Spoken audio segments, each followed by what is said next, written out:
അങ്ങനെ നമ്മുടെ ഉണ്ണി മുകുന്ദൻ്റെ most weighted ഫിലിമാണ് മാർക്കോ. അതിൻ്റെ ഓരോ സാധനങ്ങളും ഇങ്ങനെ വന്നുകൊണ്ടിരിക്കുമ്പോൾ നമുക്കിങ്ങനെ എന്തെങ്കിലും ഇങ്ങനെ ഇങ്ങനെ വരികയാണ് കേട്ടോ. വേറെ ലെവലിൽ സാധനങ്ങളാണ് വരുന്ന ഓരോ സാധനവും. പിന്നെ ആകെ ഇപ്പം വന്നു പോയത് അതിൻ്റെ ഒരു ഡബ്സീൻ്റെ ഒരു പാട്ട് സാധനമൊക്കെ വന്നല്ലോ. അതിനകത്ത് ചെറുതായിട്ടൊന്ന് പാളിപ്പോയി. പക്ഷേ ആ പാളിപ്പോയത് വരെ മാർക്കോ ടീം ഒരു എന്താ പറയുക, ഒരു പ്രമോഷൻ മെറ്റീരിയലാക്കി എടുത്തേക്കുവാണ് കേട്ടോ. അതിനകത്തൊരു സംശയമില്ല. മാർക്കോ ടീമിൻ്റെ പ്രമോഷൻ എന്ന് പറഞ്ഞു കഴിഞ്ഞാൽ വേറെ ലെവലിൽ അവർ പ്രമോഷൻ ചെയ്യുന്നുണ്ട്. അത്രത്തോളം പൈസ മുടക്കുന്നുണ്ട് അവർ. ആ പാട്ട് എല്ലാവരും കേട്ട് കാണും. അപ്പം അത് കേട്ട് കഴിഞ്ഞപ്പം സ്വാഭാവികമായിട്ടും എല്ലാവരെയും പോലെ എനിക്ക് തോന്നിയൊരു സാധനമാണ്, ഇതങ്ങോട്ട് മാച്ച് ആവുന്നില്ല. ഡബ്സീൻ്റെ സൗണ്ടിൻ്റെ പ്രശ്നമാണോ അതോ അവരുടെ എന്താണ് പ്രശ്നമെന്ന് മനസ്സിലാവുന്നില്ല. ഫസ്റ്റ് ഓഫ് ഓൾ അത് പറയുന്നതൊന്നും മനുഷ്യനെ തിരിയുന്നില്ല. എഴുതി കാണിക്കുന്നത് വളരെ വൃത്തിയായിട്ടുള്ളതുകൊണ്ട് അത് വായിച്ച് മനസ്സിലാക്കാം. പക്ഷെ അല്ലാതെ ഡെബ്സി പാടുന്ന പാട്ടിലെ വരികളൊന്നും തിരിയുന്നില്ല. പക്ഷെ ഡെബ്സിനെ പോലെയുള്ളൊരു ആർട്ടിസ്റ്റിനെ നമ്മൾ ഒരിക്കലും താത്തി കെട്ടുമല്ലോ കേട്ടോ. അയാളുടെ എത്ര പാട്ടാണ്. ഇലുമിനാൻ്റിയൊക്കെ ഇപ്പോഴും എന്താ ചില്ലായിട്ട് നിൽക്കുന്ന പാട്ടുകളാണ് പുള്ളീൻ്റെ ഓരോ പാട്ടും. പക്ഷെ അതേ സമയത്തും പുള്ളിക്ക് ഒരുപാട് നെഗറ്റീവുകളുണ്ട്. ആ നെഗറ്റീവും പിന്നെ ഇപ്പോൾ ഇതിനകത്ത് ചെറുതായിട്ടൊന്ന് പാളിപ്പോയതുകൊണ്ട് ആ നെഗറ്റീവ് കൂടി കൂട്ടി ആൾക്കാർ അങ്ങനെ ഇട്ടിട്ട് ആക്കിക്കൊണ്ടിരിക്കുന്നതാണ് നമുക്ക് കാണാൻ സാധിക്കുന്നത്. അതിനുശേഷം സന്തോഷ് വെങ്കിയുടെ ഈ സെയിം സാധനം ഇറങ്ങി. പക്ഷെ ഇത്ര പെട്ടെന്ന് അവരെങ്ങനെയാണ് ഇറക്കിയത്? ഓൾറെഡി പഠിപ്പിച്ചിട്ട് വെച്ചിട്ടുണ്ടാവുമായിരിക്കും, എന്താണെന്നറിയില്ല. മറ്റേത് ഇറങ്ങി ഒരു ദിവസത്തിനുള്ളിൽ തന്നെ അടുത്ത സാധനം ഇവർ ഇറക്കി. അപ്പോൾ അവർ പറയുന്നുണ്ട് ആൾക്കാരുടെ സാറ്റിസ്ഫാക്ഷൻ അതാണ് ഞങ്ങൾക്ക് വലുത്. അപ്പോൾ ആൾക്കാരുടെ അഭിപ്രായം മാനിച്ച് ഞങ്ങൾ പാട്ട് മാറ്റി ഇറക്കുക എന്ന് പറഞ്ഞ് പഴയതും ഡെബ്സി പാടിയത് ഓൾറെഡി ഉണ്ട്, സന്തോഷ് വെങ്കി പാടിയത് ഓൾറെഡി കിടപ്പുണ്ട്. അപ്പം ഞാൻ ഇന്നലെ രണ്ടും കൂടി ഒരുമിച്ചിരുന്ന് കേട്ട് നോക്കി. അപ്പം ഡെബ്സി പാടിയതിലെ ആ വരികളൊന്നും മനസ്സിലാകാത്തത് ഭയങ്കര പ്രശ്നമാണ്. പക്ഷേ സന്തോഷ് വെങ്കി അത് വളരെ നല്ല രീതിയിൽ ചെയ്തു വെച്ചിട്ടുണ്ട്. പക്ഷെ അല്ലാതെ നോക്കിക്കഴിഞ്ഞാൽ ഇപ്പം എന്താ വലിയ വ്യത്യാസമൊന്നുമില്ല. രണ്ടും കൊള്ളായിരുന്നു. എനിക്കങ്ങനെ തന്നെയാണ് തോന്നിയത്. പക്ഷേ മനസ്സിലാകുന്നില്ല എന്നുള്ള ഭയങ്കര ഒരു പ്രശ്നമായിരുന്നു. പിന്നെ എന്തോ ഒരു ഡബ്സി പാടിയിൽ എന്തോ ഒരു ഇൻകംപ്ലീറ്റ്നെസ് ഉണ്ടായിരുന്നു. അതെന്താണെന്ന് പിടികിട്ടുന്നില്ല. സന്തോഷ് വെങ്കി പാടിയിൽ അങ്ങനെ ഒരെണ്ണമില്ല.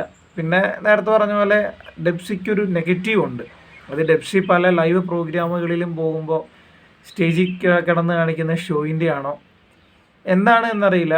അത് ഡബ്സീൻ്റെ ഇൻസ്റ്റഗ്രാം പോസ്റ്റ് ആണെങ്കിലും എന്തോരം കമൻറ്റുകളാണ് വന്ന് കൂടിക്കൊണ്ടിരിക്കുന്നത്. അത് ഇതിനകത്തും അതെ, ഈ യൂട്യൂബിലും ഈ പാട്ടിൻ്റെ താഴെയും ഇത്രയും വലിയ റീച്ചിൽ അല്ലെങ്കിൽ ഇത്രയും വലിയൊരു ഹൈപ്പിൽ നിന്നുകൊണ്ടിരുന്ന ഒരു പടത്തെ ഒറ്റ പാട്ടും കൊണ്ട് അവൻ താഴെ എത്തിച്ചു എന്നൊക്കെയാണ് പറയുന്നത്. പക്ഷേ ഡബ്സി എന്ന് പറയുന്ന ആർട്ടിസ്റ്റിനെയും ഉള്ളിലെ കലാകാരനെയും ഒരിക്കലും ഒരാൾക്കും തളർത്താൻ പറ്റില്ല. അത് നമ്മൾ വിചാരിക്കുന്നതിൻ്റെ അപ്പുറത്താണ്.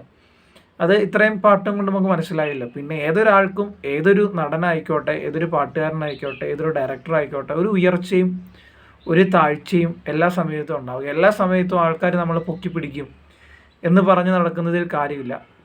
അപ്പോൾ ഈ തളർച്ച വരുന്ന സമയത്ത് നമ്മളത് ഡിഫെൻഡ് ചെയ്യാൻ വേണ്ടി പഠിക്കണം, മാനേജ് ചെയ്യാൻ പഠിക്കണം. അപ്പം ഡബ്സീനെ സംബന്ധിച്ച് ഇപ്പം ഒരു വൃത്തികെട്ട സമയത്തിലൂടെയാണ് പുള്ളി കടന്നു പോകുന്നത്. കാരണം ആദ്യം ഒരു പാട്ടിറക്കി കഴിഞ്ഞപ്പോൾ ഓൾറെഡി പൊട്ടി ചീഞ്ഞ് നാറി. ഒരു സിനിമേനെ എത്രത്തോളം താത്താൻ പറ്റും അത്രത്തോളം ആൾക്കാർ കമൻറ്റും കൊണ്ട് താത്തി. എത്രത്തോളം ഉയർത്തി നിന്നൊരു സാധനമാണെന്ന് ഓർക്കണേ.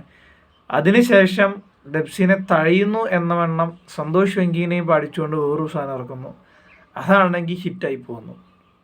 അതാണ് അവസ്ഥ. അപ്പം ഇതിനെക്കുറിച്ച് അറിയാതെ കിടന്ന ഈ പാട്ട് ഇറങ്ങിയത് തന്നെ അറിയാതെ കിടന്ന കുറേ പേരൊക്കെ നല്ല രീതിയിൽ ഇതിൻ്റെ റീച്ചങ്ങ് കിട്ടി. പ്രമോഷൻ നല്ല രീതിയിൽ സിനിമയ്ക്ക് കിട്ടിയിട്ടുണ്ട്. അപ്പം എന്താ പറയുക, ഡബ്സീൻ്റെ ഒരു നെഗറ്റീവ് ക്യാരക്ടറായിട്ടുള്ള പുള്ളീൻ്റെ ഒരു സ്വഭാവം അത് കുറേ പേർക്കൊന്നും ഇഷ്ടമല്ല കേട്ടോ. അപ്പോൾ ഇങ്ങനൊരു അവസരം കിട്ടിയപ്പോൾ അവരങ്ങ് അടിച്ചിടുവാണ്. ഇപ്പോൾ ഇലുമിനാൻ്റി പോലൊരു പാട്ട് ഇറക്കാൻ സാധിക്കുന്ന പുള്ളിക്ക് ഇതിനകത്ത് എന്താ പറ്റിയെന്ന് അറിയില്ല. പുള്ളീൻ്റെ കാറി കൂവി പാടുന്നത് പോലെയും ഒന്നും മനസ്സിലാകുന്നില്ല. അതാണ് വേറൊരു സത്യം, ഒന്നും മനസ്സിലാകുന്നില്ല. ഇതെല്ലാം സന്തോഷ് വെങ്കിനെയും കൊണ്ട് ഇറക്കി. അപ്പോൾ ഒരുപാട് പേര് ചോദിക്കുന്ന ഒരു ചോദ്യമുണ്ട്, അപ്പം സിനിമ പൊട്ടിക്കഴിഞ്ഞാൽ നിങ്ങൾ സിനിമ റീഷൂട്ട് ചെയ്യുമോ എന്ന് ചോദിക്കുന്ന കുറേ പേരുണ്ട്. അപ്പോൾ ഇവർ ആൾക്കാരുടെ ഓഡിയൻസിൻ്റെ സാറ്റിസ്ഫാക്ഷൻ ആണല്ലോ നോക്കുന്നത്. പക്ഷേ ഒന്നേ പറയാനുള്ളൂ, ഈ പാട്ട് ഇങ്ങനെ തളർന്നു കഴിഞ്ഞപ്പം നിങ്ങളത് മാനേജ് ചെയ്യാൻ പഠിച്ചു, നല്ല രീതിയിൽ കൈകാര്യം ചെയ്തു. സിനിമ പൊട്ടിക്കഴിയുമ്പം ഓരോരുത്തരും വന്നിങ്ങനെ റിവ്യൂ ഇടും. അപ്പോൾ അതും കൂടി നിങ്ങൾ നല്ല രീതിയിൽ കൈകാര്യം ചെയ്യാൻ പഠിക്കണം. അല്ലാതെ ആ സമയത്ത് ഓരോരുത്തരെ വിളിച്ച് തെറി പറയാനും അല്ലെങ്കിൽ ഇത് മാസീവ് അറ്റാക്കാണ് ഞങ്ങളുടെ സിനിമയെ തകർക്കാൻ എന്നൊന്നും പറഞ്ഞിട്ട് കാര്യമില്ല. അപ്പം അതിനും കൂടി പ്രിപ്പയർ ആയിരിക്കുക. സിനിമ വിജയിക്കണം തന്നെയാണ് ആഗ്രഹം. പാൻ ഇന്ത്യൻ സിനിമയാണ്, മലയാളത്തിനൊരു അഭിമാനകരമായ സിനിമയാണ്. എങ്കിൽ പോലും സിനിമയല്ലേ, ചിലപ്പോൾ ഓഡിയൻസിന് ഇഷ്ടപ്പെടാതിരിക്കാം, ഒന്നും പറഞ്ഞിട്ട് കാര്യമില്ല. കോടികൾ മുടക്കിറക്കിയ കങ്കുവ വരെ ഇവിടെ പൊട്ടിക്കഴിഞ്ഞപ്പോൾ അത് മാസീവ് അറ്റാക്കാണ്, മനഃപൂർവ്വം തോൽപ്പിക്കുന്നതാണെന്ന് കുറേ പേര് പറഞ്ഞു.